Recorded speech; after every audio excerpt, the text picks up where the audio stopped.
Well, we have a mutual friend and songwriter, Tom Kimmel. And I remember a poem that he included in an early album back in the 90s. Yeah. And actually, I'm not sure if it's the title or if it's just the hook on the poem, but he has a line that says, "He looked more like the devil than Dana Cooper." Yes. What was that about?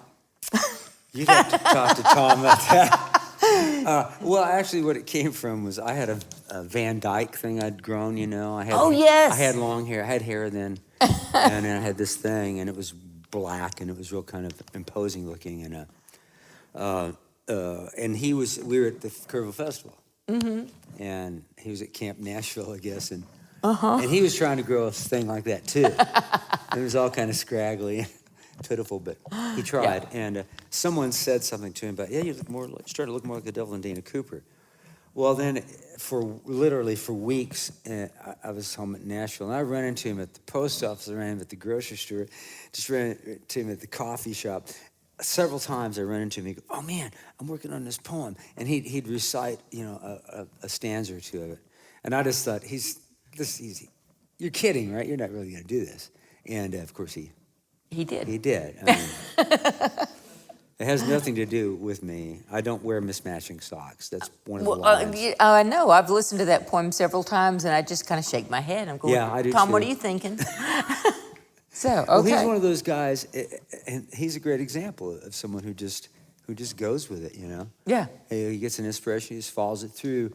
Wherever it leads, it may not be, where you really want to go, but he goes there anyway. So it's good. Well, I remember a story that you have often told introducing a song about a traumatic experience that you had as a teenager, and one of your neighbors had an accident.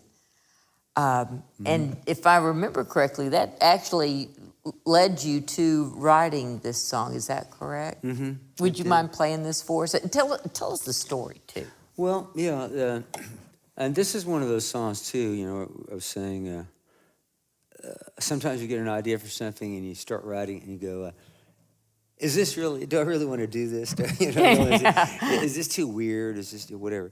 And that little editor that keeps, doubting you, and it's really good to sidestep that person. I wrote this song, and when I was working on the Miracle Mile project, I was on the way to the studio with Josh in his car, and I had this new song, and I pulled my guitar. I said, "I want to play this for you," because he's a total Beatle freak. This guy, he was in a band called the Del Beatles, an amazing band that covered all these Beatles songs, and it sounded like the Beatles. It was crazy. But anyway, I played this song for him, and as we're riding down the road, and he pulled off the road. He says, "Oh my gosh, we've got to record that, today." So we did. But it came out of, it's called In My Living Room. And I was in my living room. I was probably 14 or so. I was listening to Rubber Soul had just come out for Christmas. And I was listening to it, and I went to turn the album over to side 2. And I heard this noise outside the living room window, a voice. And I looked out the window, and I couldn't see anything. We lived uphill from the house next to us. And there was a retaining wall that kind of held our yard up, from there. I could see the snow on the wall was kind of messed up. So I went out there, and sure enough, I heard someone calling for help. And I looked over the wall, and our neighbor was lying out there. He had been on his roof, on the icy roof, trying to fix it for his wife as a Christmas present. He had slipped. He was an older man, quite overweight, and man I was terrified of. He yelled at his kids and his wife all the time. I never had spoken to the guy like in 8 years that we lived there. And here he was. He had fallen off the roof, hit the wall, fallen down, and he was dying. And my mother brought out a blanket. She called the ambulance, and I stayed with him until the ambulance got there. But I always felt really bad about it. I'd been in there listening to this record. I don't know how long the guy had been lying out there, but Frank. And just years later, I don't know why, this little idea came to me to write about it. And I wanted to write about inspiration and imagination and this kind of love affair I had with the Beatles and the music, and kind of put it all together in this little song here.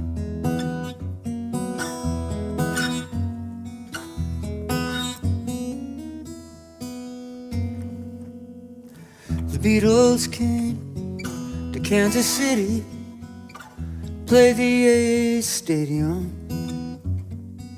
4 poor lads from rainy England. I was too young to go and see him.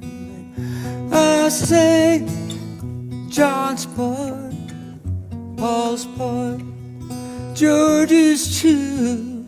Ringo drummed a song. The Beatles played in my living room.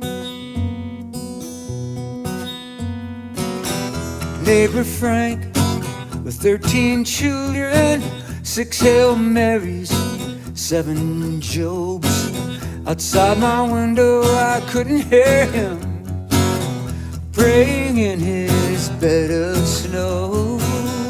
I sang John's part, Paul's part, George's too. Ringo drummed a song.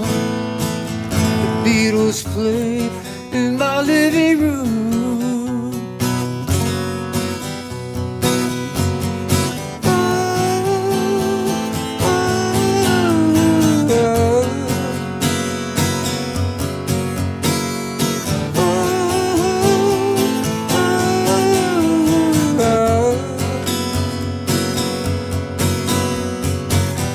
Beatles came to Kansas City.